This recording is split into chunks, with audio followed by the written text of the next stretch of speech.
Chilli powder అన్ని రకాల వంటలకు పచ్చళ్లకు సరైన chilli powder. No colour no chemicals. చైనా చిత్రాలు యూట్యూబ్ ఛానల్ నుండి ప్రశాంత్ గారు చాలా విషయాలు అయితే మాట్లాడేద్దాం. హాయ్ అండి. హలో అండి. నమస్తే. సూపర్. బాగున్నారా? సూపర్ ఉన్నాను. నేను ఇంకేదో నన్ను బాగా పెద్ద ఎలివేషన్ అని చెప్పేసి అంటే మీరు ఇంకో రకంగానే ఎలివేషన్ ఉండింది. But quite happy. చూస్తున్న వాళ్ళందరికీ thank you so much. Invite చేసినందుకు thank you so much. Okay Prashanth garu, మీరు ప్రశాంత్ అని నాకు కూడా ఇప్పుడే తెలిసింది. ఓకే. మొత్తం చైనా చిత్రాలు అని చెప్పేసి అదే ఉండిపోయడం వల్ల ఎంత ఎత్తికినా పేరు దొరకలేదు అనమాట. కరెక్టే. నేను ఫర్ ఎగ్జాంపుల్ బయటకు వెళ్తాను. లాస్ట్ వీక్ భద్రాచలం వెళ్ళాను. అన్న నువ్వు చైనా కదా అన్నారు. అరే నేను చైనా నుంచి వచ్చాను, నా పేరు ప్రశాంత్ అని చెప్పేసి చెప్పుకోవాల్సి ఉంటుంది. ఎందుకని పేరు ఎక్కడే మెన్షన్ చేయరు అంటే అవసరం లేదు. మనకి టాపిక్ ఏంటి, కంటెంట్ ఏంటి, అక్కడి వరకు మనం సాగిపోతుంది. దాంట్లో మనం డీప్ ఇన్వాల్వ్ అయిపోతాం కాబట్టి పేరు చెప్పుకోవాల్సిన అవసరం ఎక్కడ రాలేదు. ఓకే. సో చైనా ఎందుకు వెళ్ళారు అనే దానికంటే ముందు ఇక్కడ ఎక్కడి నుంచి మీరు? సో నేను bought and born up everything Hyderabad అనమాట. మా డాడీ గవర్నమెంట్ ఎంప్లాయ్, మా మదర్ వచ్చేసి టీచర్. ఇక్కడే వనస్థలిపురంలో మొత్తం ఉన్నాము. ఇప్పటికే వనస్థలిపురంలోనే. సో ఇక్కడ ఉన్నాము. ఇక్కడే మొత్తం చదువుకుంది కూడా, ఎడ్యుకేషన్ ఇక్కడే. ఎవ్రీథింగ్ హైదరాబాదీ. ఓకే. సో మరి చైనా ఎందుకు వెళ్ళారు అసలు? ఎందుకు అంటే మన వాళ్ళు వెళ్ళాలంటే మెయిన్లీ యూఎస్ వెళ్ళాలి, లేదంటే యూకే వెళ్ళాలి, ఇంకా పోతే ఆస్ట్రేలియా. అయిపోయింది లాస్ట్. మన వాళ్ళు జర్మనీ కూడా వెళ్ళొచ్చేమో. చైనా ఎక్కడో అసలు ఈ లక్షలో ఒకరైనా ఉంటారా అని ఒక క్వశ్చన్ మార్క్ ఉండేది. మీరున్నారు నాకు. సో ఎందుకు వెళ్ళారు? సో ఇది ఒక లాంగ్ బ్యాక్ స్టోరీ అనమాట. ఇది ఇంత లాంగ్ అని చెప్పేసారని పెద్ద మ్యాటర్ లేదు. ఒక టైంలో నేను ఇంజనీరింగ్ కాలేజ్లో అసిస్టెంట్ ప్రొఫెసర్ కింద జాబ్ చేస్తున్నాను. సో ఆల్ ఆఫ్ సడన్ ఆపేసాను. పెళ్ళయింది. పెళ్ళయ్యేటప్పటికి జాబ్ లేదు. ఆపేసి ఏం చేద్దామని ఆలోచిస్తున్నాను. ఆస్ట్రేలియానా కెనడా అని చెప్పేసి ఆలోచిస్తున్నాను. ఇమీడియట్ అవైలబుల్ ఆప్షన్ నాకు చైనా వచ్చింది అనమాట. సరే అప్లై చేద్దాం, మనకు ఓడిసర్లే అని చెప్పేసి అనుకున్నాను. కాల్ వచ్చింది, సెలెక్టెడ్ అన్నారు. సెలెక్టెడ్ అంటారు, అగ్రిమెంట్ పంపిస్తారు, మనకెక్కడ అవుతుంది అని చెప్పేసి అనుకున్నాను. రన్ అని చెప్పేసి టికెట్ వేస్తారు. సరే టికెట్ వేసారు, ఫ్లైట్ ఎక్దాం. That was my first international flight. ఎక్దాం అని చెప్పేసి ఫ్లైట్ ఎక్కేసాను. వెళ్ళాను. చూస్తూ ఇలా 10 ఏళ్ళు అయిపోయింది. చూస్తూ 10 ఏళ్ళు అయిపోయింది. దేనికి వెళ్ళారంటే టీచింగ్ కోసం? అసలు యాక్చువల్లీ ఈ క్వశ్చన్కి ఆన్సర్ చేయాలంటే మా డాడీ గుర్తొస్తున్నారు నాకు. మా డాడీ ఈ వాళ్ళకి నన్ను తిడుతుంటారు, అరే నువ్వు ఒక ఎలక్ట్రికల్ ఇంజనీర్, నువ్వు అక్కడికి ఊరికి ఏదో జాబ్ చూసుకుంటాను వెళ్ళావు, టీచింగ్లోకి వెళ్ళావు. సో టీచింగ్ అని చెప్పేసి జాబ్ చూసుకుంటా అన్నావు, ఇంకా టీచింగ్ చేస్తున్నావు, 10 years నుంచి టీచింగ్ చేస్తున్నావు అని చెప్పేసి అన్నారు అనమాట. సో నేను వచ్చేసి ఎలక్ట్రికల్ ఇంజనీర్. నేను ప్రస్తుతానికి అక్కడ ఒక ఇంటర్నేషనల్ స్కూల్లో టీచ్ చేస్తాను నేను. అదేంటి ఇంజనీరింగ్ చేసి టీచింగ్ ఎందుకు చూస్ చేసుకున్నారు? అంటే మనకు ఒక కంఫర్ట్ అన్నట్టు ఉంటుంది కదా. సో అలా ఫస్ట్ వెళ్ళాలి, అక్కడ బ్యాటరీస్ మ్యానుఫ్యాక్చరింగ్ ఎలక్ట్రికల్ కదా, ఓ మనకు బీభత్సంగా ఉంటాయని చెప్పేసి అనేసుకున్నాను నేను. అక్కడికి వెళ్ళిన తర్వాత స్కూల్లో బాగుంది, పిల్లలు ఎప్పుడు వాళ్ళు అంత ఎంతూజియాస్టిక్గా ఉంటారు, మనం కూడా వాళ్ళు కలిసిపోయాము అని చెప్పేసి అన్నట్టు ఉండింది.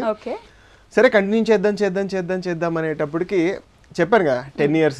ఏం గుర్తుందా అంటే మా డాడీ ఇంకా అరే నువ్వు జాబ్ చూసుకుంటా అన్నావు కదా అని ఆ ఒక్క మాట తప్పించి ఇంకేం గుర్తులేదు నాకు.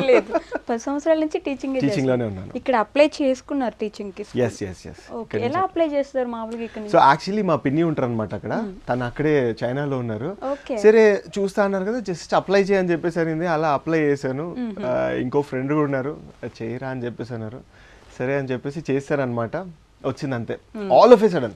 అంతెందుకు నా ఎక్స్పీరియన్స్ ఎయిర్పోర్ట్లోకి వెళ్ళిన తర్వాత కూడా ఎక్కడికి వెళ్తున్నా అంటే చైనా. దేనికంటే జాబ్.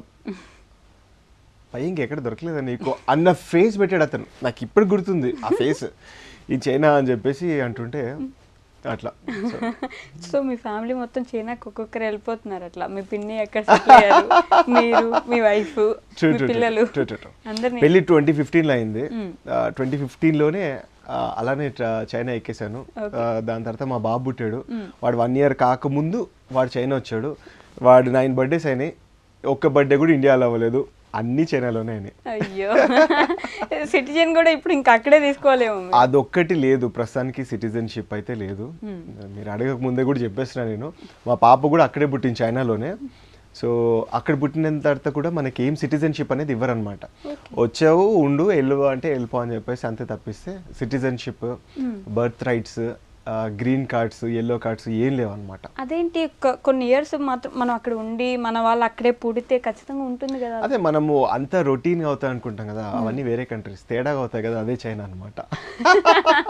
ఖచ్చితంగా తేడా జరగాల్సిందే నా అంతే కదా మరి, స్ట్రైట్ సాదా సీదా స్ట్రైట్గా ఉంటే చైనా ఎందుకు అవుతుంది? చైనా అంటే అప్పట్లో పాపులేషన్లో ఫస్ట్ ఉన్న ప్లేస్, దాని తర్వాతే మనం ఉన్నాము అనే ఒక ఇది ఉండేది. ఇప్పుడు మరి దానికి కూడా కట్టడి చేశారు కాబట్టి మనం ఫస్ట్కి వెళ్ళిపోయాము, వాళ్ళు వెనక్కి వెళ్ళిపోతున్నట్టున్నారు. కరెక్ట్. ఎట్లుంటుంది అనమాట, కొన్ని అలవాట్లు ఉంటాయని చెప్పేసి అంటారు. ఫస్ట్ గవర్నమెంట్ ఏమైందంటే, అరే మీరు పిల్లలకి రాపండి రా, మనం ప్రపంచంలో ఫస్ట్ అయిపోయాము, మనకు సరిపడి ఉంది అని చెప్పేసి అన్నారు. దాని తర్వాత ఏమైంది, వీళ్ళు ఆపడం స్టార్ట్ చేశారు. వీళ్ళు ఆపేసి బాగుంది కదా ఒక్కడే ఉంటే బాగుంది అని చెప్పేసి వాళ్ళు అనుకున్నారు.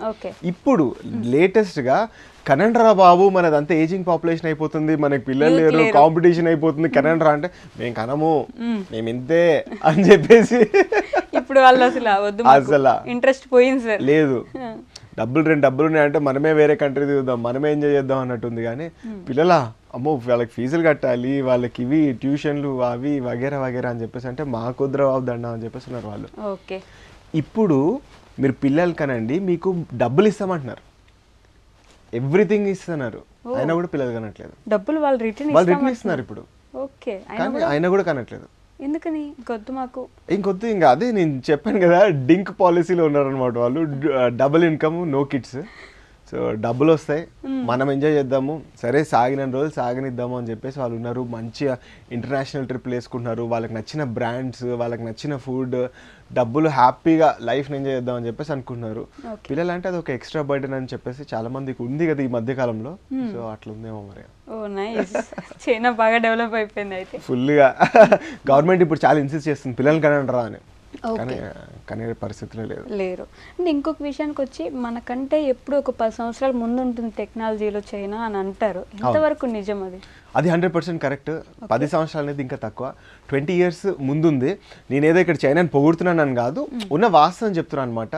సే ఫర్ ఎగ్జాంపుల్ మీరు ఫోన్ తీసుకోండి, మనం ఇక్కడ 4G 5G కూడా వస్తుంది, అక్కడ 5G + 6G.